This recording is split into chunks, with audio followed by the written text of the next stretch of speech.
নমস্কাৰ এই মুহূৰ্তত দিবলৈ লৈছো আজি ৰাতিপুৱাৰ বহুকেইটা গুৰুত্বপূৰ্ণ খবৰ। আজি হৈছে 20 মে। আজি ৰাতিপুৱাৰ প্ৰথমটো খবৰ হৈছে ভাৰতৰ একচনৰ পিছতে বাংলাদেশত হাহাকাৰ। ব্যৱসায়িক ক্ষেত্ৰত বেয়াকৈ প্ৰভাৱ পৰিছে চুবুৰীয়া ৰাষ্ট্ৰ বাংলাদেশত। ৰাজপথতে আবদ্ধ হৈ পৰিছে শ শ সামগ্ৰী ভৰ্তি ট্ৰাক। ভাৰতলৈ সামগ্ৰী কঢ়িয়াই অনা ট্ৰাকৰ দীঘলীয়া শাৰী। বাংলাদেশৰ ভাৰত বিৰোধী পদক্ষেপৰ পিছতে একচন। কাপোৰকে ধৰি বাংলাদেশৰ বহু সামগ্ৰী নিষিদ্ধ কৰিছে ভাৰতত। যোৱা 17 মেত বাংলাদেশৰ বিৰুদ্ধে ডাঙৰ সিদ্ধান্ত লৈছিল ভাৰত চৰকাৰে। ভাৰতত নিষেধাজ্ঞা আৰোপ কৰিছিল বাংলাদেশী সামগ্ৰী।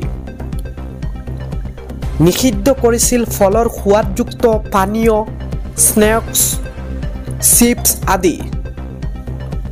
কপাহজাত সামগ্ৰী, প্লাষ্টিক, PVC, ৰং কাঠৰ সামগ্ৰীও কৰিছিল নিষিদ্ধ।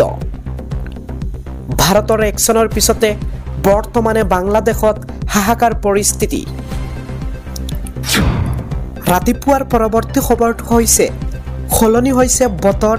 ৰাজ্যৰ প্ৰান্তে প্ৰান্তে কালৰূপ ল'ব বতৰে। 16খন জিলাৰ বাসিন্দালৈ বতৰ বিজ্ঞান কেন্দ্ৰৰ সতৰ্কবাণী। ঘণ্টাত 50 কিলোমিটাৰ বেগত বলিব বতাহ। বিজুলী ঢেৰেকণীৰে নেৰা নেপেৰা বৰষুণ, বজ্ৰপাতৰ সম্ভাৱনা। বৃহস্পতিবাৰ পৰ্যন্ত ঠায়ে ঠায়ে হ'ব পাৰে ধাৰাসাৰ বৰষুণ।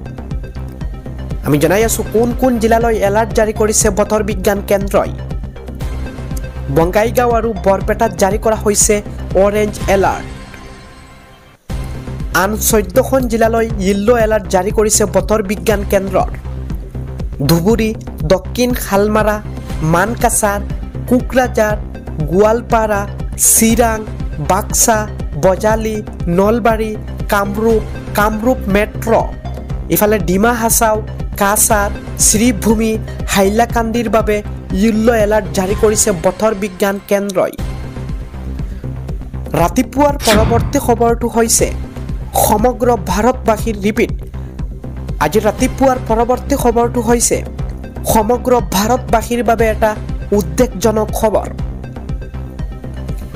ছিংগাপুৰ, হংকঙৰ পিছত এইবাৰ ভাৰতত কভিডৰ সংক্ৰমণ আৰম্ভ।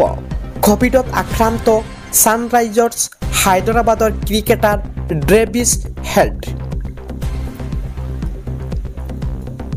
SRHৰ মুখ্য প্ৰশিক্ষক ডেনিয়েল বেট্ৰিয়েও নিশ্চিত কৰিছে এই তথ্য। আনহাতে কভিডত আক্ৰান্ত হৈছে অভিনেত্ৰী শিল্পা শিৰোডকাৰো। ইতিমধ্যে এছিয়াৰ কেইবাখনো দেশত ভয়ংকৰ ৰূপ লৈছে কভিডে। শেহতীয়াকৈ ভাৰতত পুনৰ কভিড সংক্ৰমণৰ ভয়ংকৰ তথ্য পোহৰলৈ আহিছে। আজিৰ তাৰিখত ভাৰতত 93 জন লোক আক্ৰান্ত হৈছে কভিডত।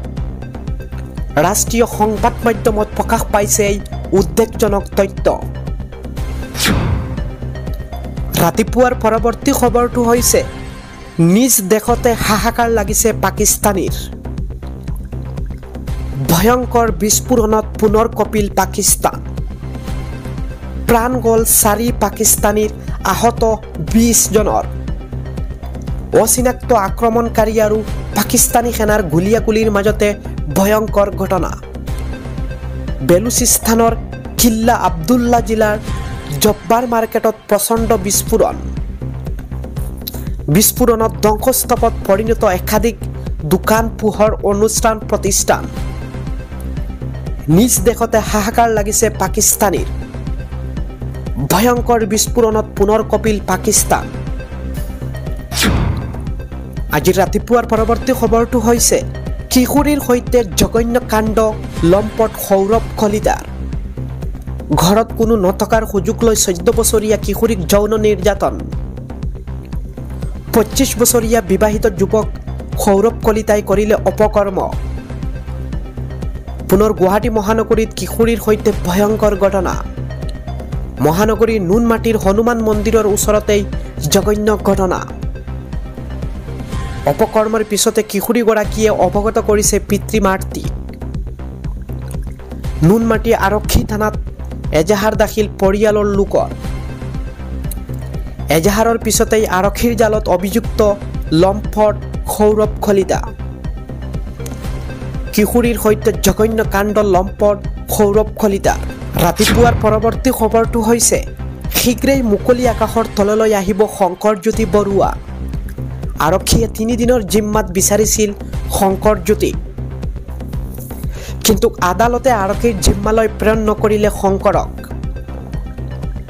89/25 নং ধাৰাত নাম উল্লেখ নাই শংকৰজ্যোতিৰ কিন্তু 90/25 নম্বৰ ধাৰাত নাম সাংকুৰ খাইছে প্ৰাক্তন সাধাৰণ সম্পাদকগৰাকীৰ এটা গোচৰৰ সন্দৰ্ভত এতিয়াও শুনানি চলি আছে আদালতত শীঘ্ৰেই মুকলি আকাশৰ তললৈ আহিব শংকৰজ্যোতি বৰুৱা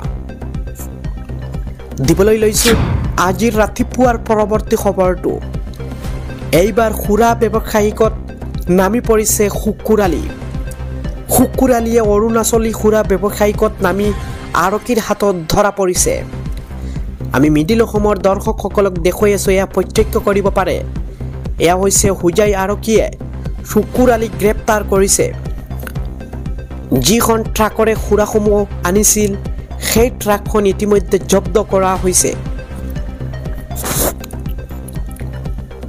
আমি পুনৰবাৰ জনাই আছো হুজাই আৰক্ষীয়ে জব্দ কৰা ট্ৰাকখনৰ পৰা ইতিমধ্যে কাটনে খুৰা ওলাইছে হুজাই আৰক্ষী অধীক্ষক সৌৰভ গুপ্তাৰ নেতৃত্বত গোপন সূত্ৰৰ ফৰ্ম খেদি ইতিমধ্যে আৰক্ষীয়ে গ্ৰেপ্তাৰ কৰিছে শুকুৰালীক আৰু এনেদৰে বস্তাই ওলাইছে খুৰাসমূহ এয়া আপোনালোকে প্ৰত্যক্ষ কৰিব পাৰে এইখন আছিল ট্ৰাকখন এইসমূহ ইতিমধ্যে আৰক্ষীয়ে ফৰ্ম খেদি ওলাইছে আৰু ইতিমধ্যে এইসমূহ জব্দ কৰিছে শুকুৰালী অৰুণাচলৰ পৰা বা অৰুণাচলী খুৰা ব্যৱসায়ীত নামি পৰিছে বুলি জানিব পৰা গৈছে এয়া চাব পাৰে আমি দেখুৱাই আছো এয়া হৈছে হুজাই আৰক্ষীৰ বিশেষকৈ বৃহৎ সফলতা এয়া আপোনালোকে চাব পাৰে